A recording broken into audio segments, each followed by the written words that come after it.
राजमत मुनारी ये बुढ़ैया में ही हालत बा बनारसी गाना है भैया। बनारस के धरती है और जवानी में एक उखरार छोड़ देना वही है। अरे ऐसे घास दा कभी बड़ी बड़ी उखिया हरियाणा तब लोग नाचे शुरू कर दे कद्दू आवाज सुना जाए फला फला बाजा लगे कई लोग फली कलैया मार के उखी हरी में कूद जाए। धन्यवाद प्राण चचा के माई सरस्वती आपका कमर बनौले रहा इनके करिया ही पे रेल चले रेल रेलिया चलित का हुई उससे ज्यादा छटकी है। आई एक लाइन दादा लगाओ ना होता का गाओ ना चचा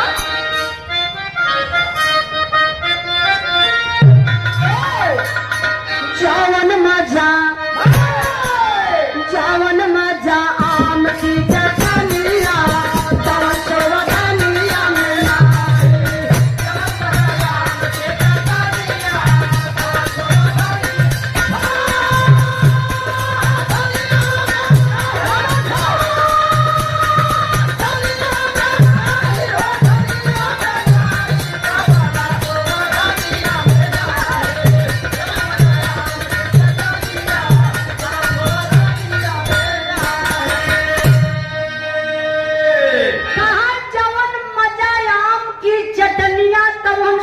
धनिया में नहीं यह दादा लोग एक लाइन और गावे जौने से हमारे नौजवान भाई लोगों के शिक्षा प्रति बात मिले। कहाँ जवान मजा वो मजा कहाँ मिली? आसाराम के मठ में मिली। वो मजा कौनो मंदिर कौनो गुरुद्वारा कौनो मठ में ना मिली। ये गीत स्पष्ट बतावत कि मजा मिली कहा।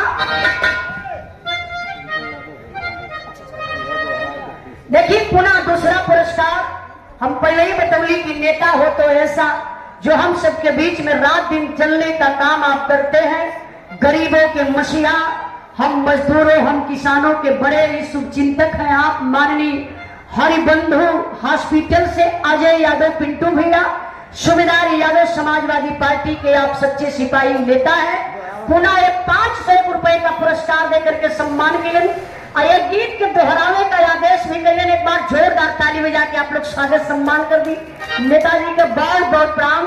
काले मास्टर साहब करिए के दोहरा दा और संजय यादव प्रबंधक एमपी इंग्लिश स्कूल मगरहुआ वाराणसी से आपके तरफ से 200 रुपए का पुरस्कार आपके चरणों में बहुत बहुत प्रणाम आशीर्वाद के जारी। नेताजी आप जात हुआ ये गलत करत नहीं 10 मिनट तो अच्छा आवे के देखा बनारस में ई होला कहीं भी प्रोग्राम हो 10 जगह बात रतिये भर में 10 जगह भी जाने के पड़ेगा। लेकिन आधा घंटा रुक के गल होती तो मजा आ गया बिगा भी हमारे सुनने होती। अच्छा एकदम पूरा कर दी पार्टी सब उठा के आवाज नेताजी रुकल हो प्रश्न सुने बोले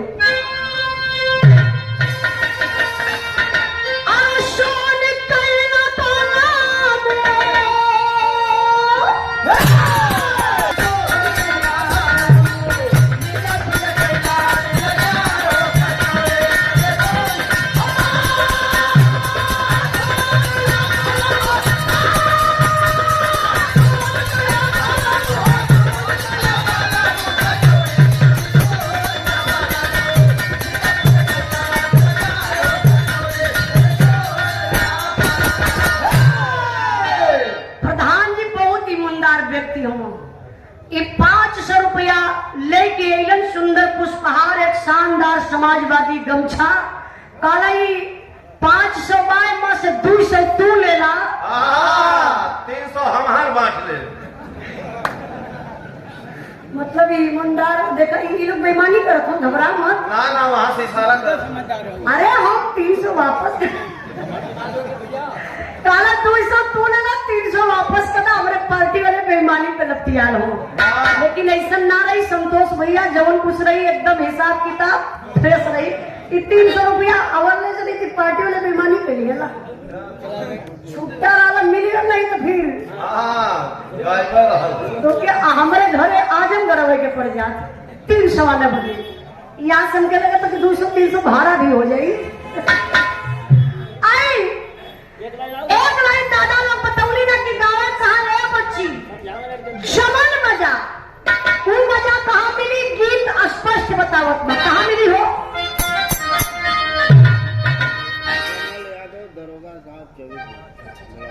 आप माननीय कमल यादव दरोगा साहब चौबेपुर से आप साहब मंच पर आई, आपके कमेटी के लोग स्वागत सम्मान करे हैं और आप लोगों से निवेदन रही कि आप लोग कैमरा में कैद मत कर जाइए, बड़ा आप लोगों के बचे के पड़ेगा।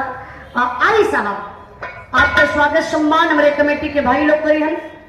देखिए आप लोग समाज के सजग प्रहरी हैं, समाज के सजग प्रहरी सजग आप ध्यान से सुना कि दादा लोग समझावे का जवन मजा